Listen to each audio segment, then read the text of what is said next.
So Trump lights the candle for the Diwali, and Twitter is big mad. They're absolutely raging because they believe that Trump is a Christian man, a pious man that's going to bring Jesus back into the White House.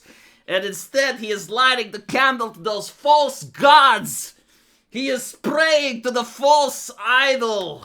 Goodness gracious. He is destroying Christianity in the United States of America. At least this is the vibe that I'm getting from watching Twitter right now.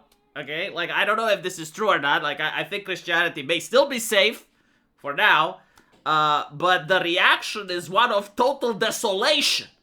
Like, India has sent its troops and have conquered the White House, and every day now you're going to see Indian temples everywhere, and their pious religion is going to dominate in the United States. I can hear the speech from Trump as well. It's like, I love the Diwali. I love the Diwali. Beautiful lights. Much bigger than China, by the way. I gotta say, though, I never once thought that Trump is, like, really big on Christianity. Especially since he actually said that he doesn't believe he goes to heaven. I think, like, Trump is kind of like a Democrat. Correct me if I'm wrong. But he actually believes in the secularism of the United States. In other words, you know, like, worship what you want in private. Right? But like in public, all religions are treated the same by the state. Still, like, some people, like, they are like orcs from Warhammer 40k. Like, if they believe it hard enough, it becomes real, and maybe Trump is actually going to become a pious Christian. Here's the thing, though. It's kind of bad that he did it. And I'm an atheist, and I gotta say, you know, I understand where people are coming from. It's really bad with his base.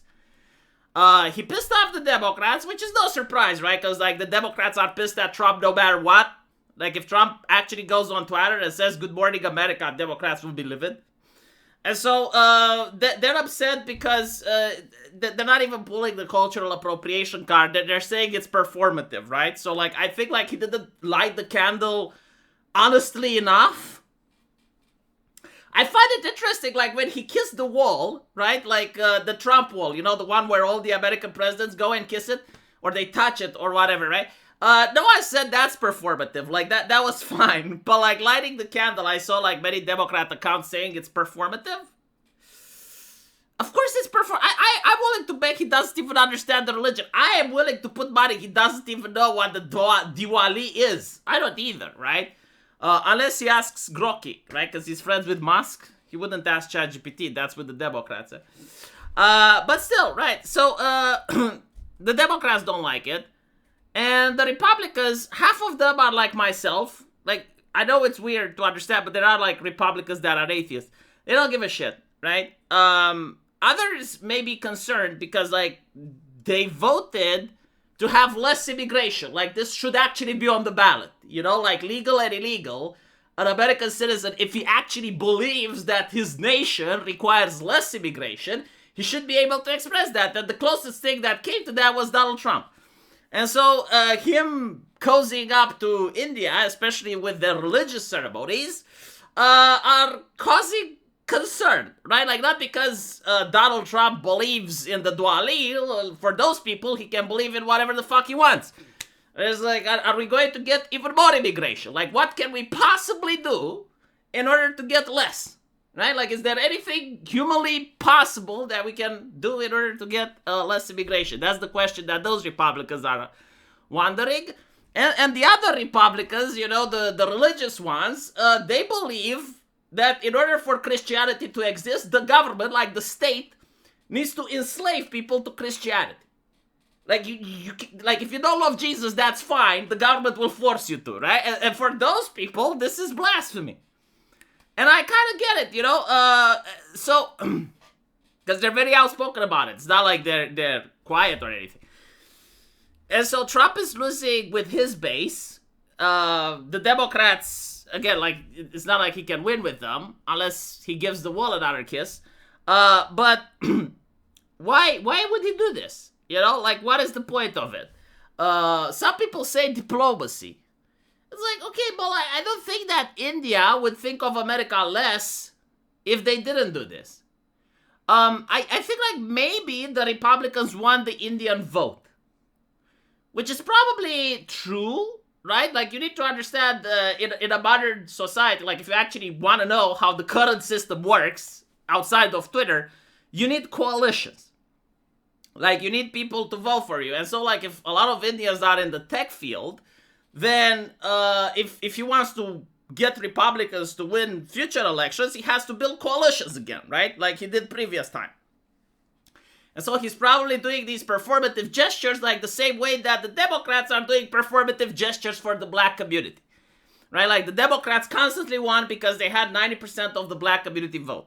And so they would kneel in front of George Floyd, the coffin, like you guys remember that? Like they would do all these performative gestures, the Kwanzaa, like the whole nonsense where they don't actually do something for the community.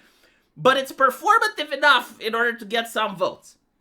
And so I think this is what Trump is trying to do now. Like he's trying to get the new vote, which is like the Indian vote that exists in the United States, to go to the Republicans rather than to go to the Democrats. Is this going to make it? I don't know. Like I don't think Indians are kind of like the same on the cultural mindset like African Americans. Like I don't think like doing these performative gestures is going to be enough. We'll see though, cause like yeah, like he's basically saying, okay, so like this costs me nothing, right? It's not expensive. Like he's not donating money to give to a community or something. It's like okay, I'm going to light the Diwali, and hopefully like doing this is going to get me, well, not him, right? It's going to give J.D. Vance, I guess, a couple more votes, cause like you don't want to spook the Indians. This is the thing, right? Because if you spook the Indians, they vote Democrat. And if they have like a high enough numbers and they start voting Democrat like 90%, then it's going to be very difficult for the Republicans to win the next elections. They simply don't have the numbers, right? Like they need the coalition. And the Democrats are really good at coalition building. So this is why I think he actually lit the candle. But it doesn't matter if you're going to get like the Indian vote, but you're going to lose a lot of the Christian vote. That's also an interesting thing. You know, like the Christians aren't going to vote Democrat, but they can just stay home and then they can have a Democrat government again. So it really depends, you know, like how much do they care about this? Like if they're going to be like, no, we need Jesus in the White House, and what Trump did is not bringing Jesus in the White House, so we're going to stay home. You're going to have the Democrats in it. They're going to experience exactly what the British people are experiencing now in the UK. Like, the British people didn't like the Conservatives, they didn't like the Tories, they stood home, and then they got Labour. It is what it is, but this is how the game is played, right? Like, the reality, not how we wish that it was played. Let me know what you guys think, though, and I'll see you in the comment section. Take care.